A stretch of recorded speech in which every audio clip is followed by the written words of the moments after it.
주옵소서. 시간도 주님 찬을 받아주시고 의뢰의 수를 계속도 또 주님께 영광을 올려드리는 제 삶이 되게 하여 주옵소서. 시간도 말씀을 듣고자 합니다. 성령께서 말씀하여 주시고 깨닫게 하여 주옵소서. 예수님의 이름으로 기도했습니다. 아멘. 우리 한번 16절을 같이 한번 더 봉독하겠습니다. 16절 시작. 내가 복음을 전할지라도 전할 것이 없으면 내가 부득불할림이라. 말 복음을 전하지 않으면 내게 화가 있을 것이로다. 아멘. 네, 오늘 고린도전서 9장 16절에서 24절 특별히 16절 말씀을 가지고 부득불할리라고 하는 제목의 말씀을 가지고 말씀을 전하겠습니다. 오늘 본문 16절에 보면 바울은 전도대에서 부득불할일이라고 그렇게 말씀합니다. 부득불할일이란 안 하면 안 되는 일, 꼭 해야만 할 일이라는 것입니다. 대학생들이 학교에서 공부하는 과목을 보면 두 가지가 있습니다. 하나는 필수 과목, 하나는 선택 과목입니다. 이 과목은 학생이 대학을 졸업하려면 반드시 있어야 하는 그런 과목입니다. 그걸 전공하려면 이 과목에서 다루는 내용을 반드시 알기 때문에 학교에서 강제적으로 있어야 하는 과목, 피할 수 없는 과목이 전공 필수 과목입니다. 다루라는 선택 과목입니다. 이 과목은 학생들이 자율적으로 들을 수 있는 과목입니다. 학생의 취향이나 관심에 따라서 들을 수 있고 듣지 않아도 되는 과목입니다. 학교 이 과목을 전공하는 학생들에게 들으면 좋은 과목을 선택해서 선택 과목으로 제공하고 있는 과목입니다. 그래서 얼마든지 들어도 되고 듣지 않아도 되는 과목입니다.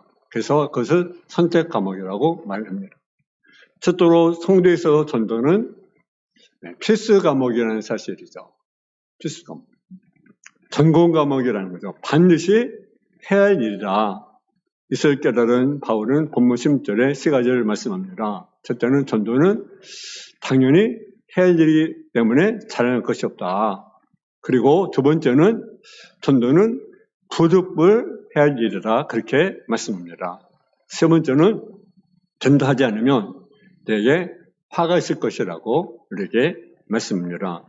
10절을 보시면 내가 복음을 전할지라도 자랑할 것이면 내가 부득불 할 일이라. 내가 만일 복음을 전하지 않으면 내게 화가 있을 것이로다. 사도 바울의 고백이 우리의 고백이 되기를 제 이름으로 축원합니다. 모 증권회사에 부장으로 근무하던 분이 있었습니다.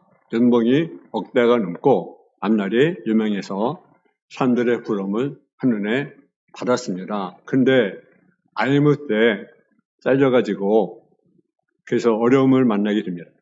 회사를 다니지 못하게 되고 그리고 나름대로 틀렸던 지식도 다 휴지 조각이 되었습니다. 빚이 산천처럼 싸게 됩니다. 그래서 일단은 집을 팔고 단칸방 전세로 가게 됩니다. 너무 빚이 많아서 빚쟁이를 피해서 이리저리 도망을 다니게 됩니다. 너무나 갑작스러운 어려움이라 도저히 감당할 수 없어서 그래서 자살을 하자. 그리고 영약을 준비해서 한강변으로 갑니다. 그런데 자살하니까 자살 용기가 나지 않았습니다. 그리고 자살하니까 선생님 이야기가 이날 떠오릅니다. 학창 시절에 담임 선생님이 이런 말을 했는데 그것이 떠오른 거죠.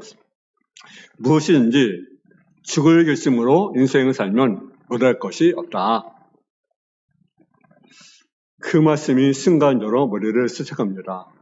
그래서 죽을 결심으로 살면 못할 게 뭐가 있겠는가? 한번 죽을 결심을 가지고 한번 살아보자.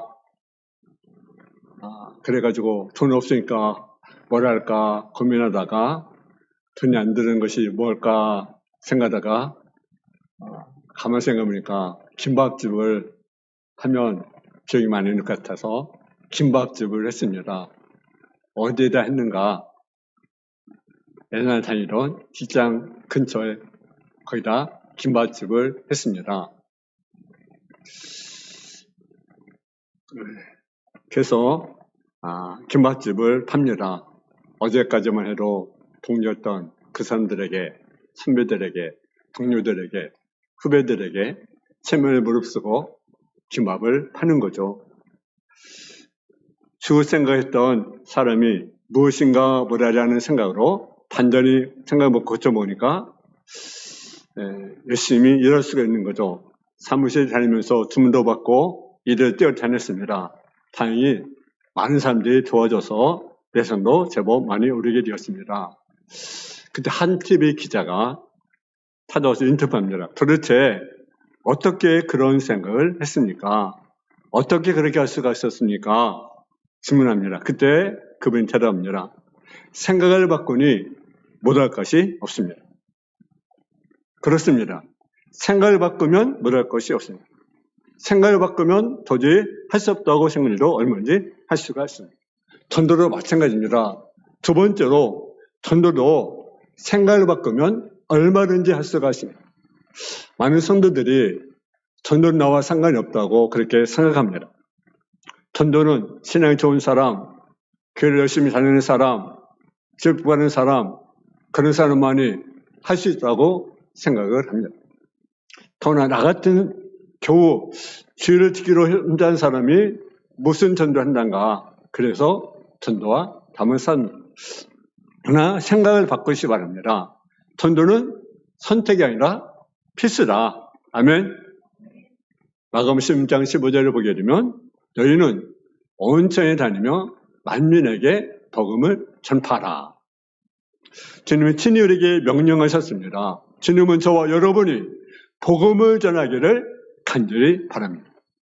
마태복음 13장에 보게 되면 예수님께서 누리개의 비유로 복음 전파의 과정을 설명해 주었습니다. 여러분 밀가루 반죽에 적은 누룩을 넣으면 얼마가 지나서 누룩이 전체에 퍼지는 것처럼 복음도 그렇게 널리 전파되어야 합니다. 제가 바로 누룩이고 여러분이 바로 누룩입니다. 그럼 우리가 있는 곳에서 이 누룩이 번져 나가야 합니다. 가정이나 직장이나 학교나 거리마다 동네마다 이 누룩이 번져 가야 합니다. 나도 전도하는 명령을 받고 있구나. 내게로 전도하라는 주님이 부르시고 있구나 라고 깨닫고 지금까지 안 했다면 생각을 바꿔야 합니다. 또 어떤 사람은 나는 전도할 수 없다고 생각합니다. 전도는 특별한 사람을 받는 사람들 혹은 말주머니 있는 사람들 그런 사람만이 할 수 있다고 생각합니다. 전도는 하고 싶지만 능력이 없고 방법이 몰라서 포기하는 분도 있습니다. 그러나 생각을 바꿔야 합니다. 전도는 어려운 것이 아니다. 쉬운 것이다. 너무 어렵고 힘든 점은 맡기지 않는 사실을 우리가 아셔야 됩니다. 성경을 많이 읽고 신학을 공부한 자만이 기록들이 아는 자만이 전도할 수 있는 것이 아닙니다. 간단하게 교회를 자랑하고 예수를 자랑하고 좋은 점을 자랑하는 것이 바로 전도라는 사실이죠. 오늘 본문에 보면 생각을 완전히 바꾼 사람의 고백이 나옵니다. 그가 누굽니까? 바로 사도 바울입니다. 그가 예수 믿기 전에 예수 믿는 사람들을 앞장서서 핍박하던 사람이었습니다. 그런데 그가 신약시대에 가장 열정적으로 복음을 전하는 증거자가 되었습니다. 어떻게 그렇게 가능할 수가 있었습니까? 물론 주님의 은혜입니다. 세 번째로 빚은 자의 심령으로 복음을 전해야 합니다. 그러면 14절을 한번 봉독하겠습니다. 14절 말씀. 로마서 1장 14절에 죄송합니다. 로마서 1장 14절. 로마서 1장 14절입니다. 한번 봉독하겠습니다. 로마서 1장 14절.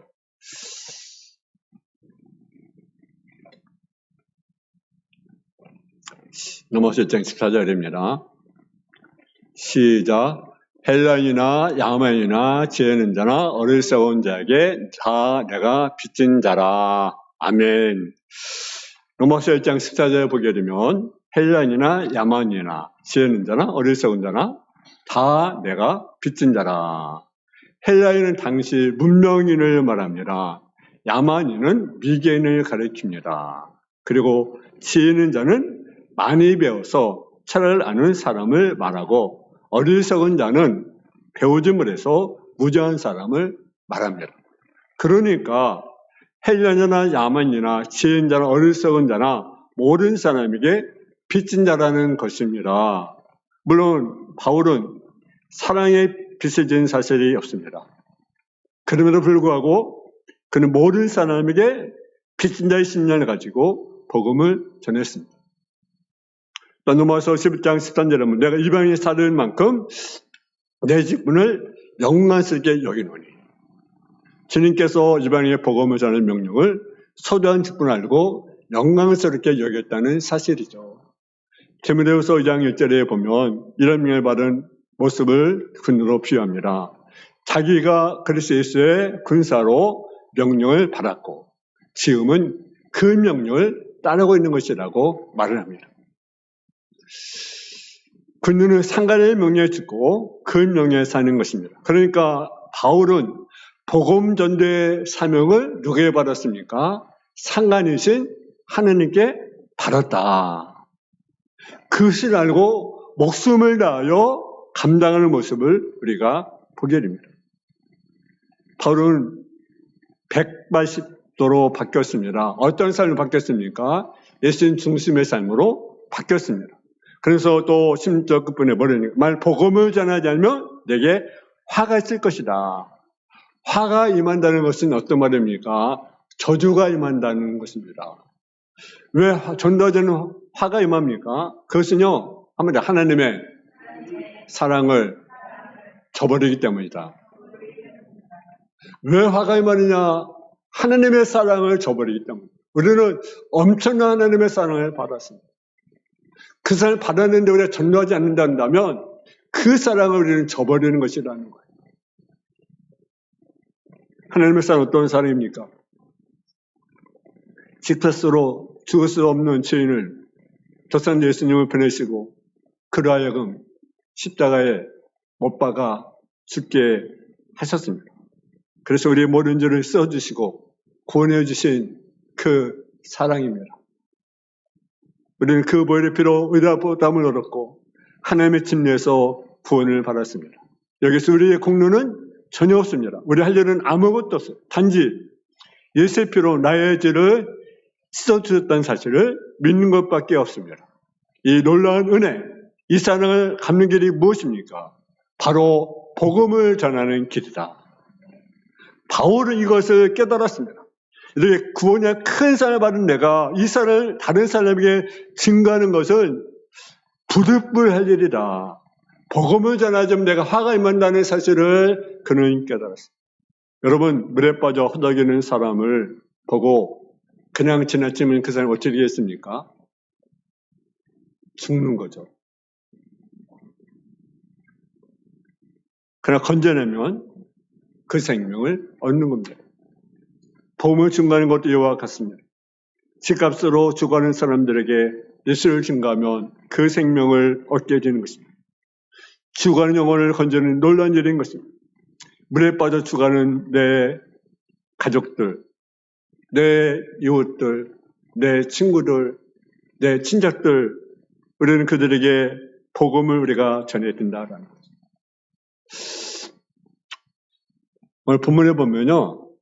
사도 바울은 무엇에 관심이 있었습니까? 영구원에 관심이 있었어요. 율법 있는 자에게, 율법 없는 자에게, 약한 자에게. 내가 약한 자가 된 것은 율법 없는 자가 율법이 없는 자는 아니지만 율법 없는 자가 지킨 것은 뭡니까? 뭘 얻고자 합니다? 그들의 영혼을 얻고자 합니다. 그들의 영혼을 구원하고자 합니다. 사도 바울의 초점은 어디 있습니까? 바로 영혼 구원에 있습니다. 영혼. 네 번째로 흔히 예수 믿는 분들이 전도에서 얘기할 때 흔히 몇 가지 반응을 말합니다. 첫째는 전도는 어렵다. 두 번째는 전도는 특정한 사람만이 하는 것이다. 즉 말하는 사람이나 청례를 많이 하는 사람, 혹 전도 특별한 은사를 받은 사람만 하는 것이라고 생각합니다. 세 번째는 나 혼자만이 조용히 믿겠다는 것입니다. 왜 헐거럽 떨면서 야단스럽게 예수를 믿냐는 것입니다. 조용히 신앙을 사겠다는 것입니다. 그러나 이 모든 것들은 잘못된 것이라는 것입니다. 오해라는 전도에 대해서 너무 어렵게 생각하지 말고 쉽게 생각하고 쉽게 우리가 접근해야 합니다. 전도는 특별한 것도 아니고 이상한 것도 아닙니다. 절대 어려운 것이 아니라 내 생활 중에 작은 행위도 그것을 보는 사람에게 있어서는 그것이 전도가 될 수가 있습니다. 어떤 분이 교회 나오면서 뭐라고 그러는가 하면 나는 예수 믿기 전에 교회 다니는 사람들이 부부들이 또 자녀들이 상시제주뼈 이렇게 끌고 끼고 가는 모습을 보면 너무너무 아름다웠다. 그래서 내가 교회 가게 되었다. 그렇게 고백하는 성도들이 있습니다. 여러분의 모습을 보면 그것이 뭡니까? 바로 전도입니다. 전도. 아멘? 오늘 예배 드리고 나가 저보에 가면서 여러분 승리사선 들고 여러분 가서 보세요. 그것이 바로 전도입니다. 예배 마치고 교회 갈 때 웃으면서 다정하게 가보세요. 그것이 바로 뭡니까? 전도입니다. 찬송을 부르면서 길을 걸으면 그것이 바로 전도라. 여러분의 모습을 보고 그것이 뭡니까? 바로 전도라는 거죠. 어렵다고 생각하지 마세요. 반찬을 사고 무슨 물건 사더라도 이제는 우리가 좀 깎아주세요. 콩나물 여러분 와서 어느 정도는 콩나물 가면서 좀 깎아달라고. 여러분 콩나물 얼마나 간다고 그걸 깎습니까? 시장 가서 100원, 200원, 500원. 우리가 그러지 마시고 너무 생각하지 마시고 근데 말 믿으면서 나 교회 나가면서 콩나물 500원 깎아주세요. 좀 더 주세요. 그러지 마시고 그냥 주는 대로 받아 오세요. 아멘? 식당에 가서도 여러분 기도하고 그것이 바로 전도입니다. 학교 다니거나 식당 다니거나 옆 사람의 비밀스럽게 교회 다니지 말고 주님에게 다닌다고 자랑입니다. 교회 자랑하고 예수 자랑. 슈퍼마켓 가서 바가지 공짜로 준다고 그것만 자랑하지 말고 여러분 예수님을 자랑하세요. 아멘. 집 있지 않는 이웃이나 동료들에게 여러분 이런 얘기하는 것이 바로 전도입니다. 전도는 아무나 할 수 있는 것이다. 특정한 사람만 할 수 있는 것이 아니라는 거죠. 예수님 모르는 사람들이 예수 냄새 나는 것이 바로 전도는 사실을 깨닫기를 제 이름으로 축원합니다.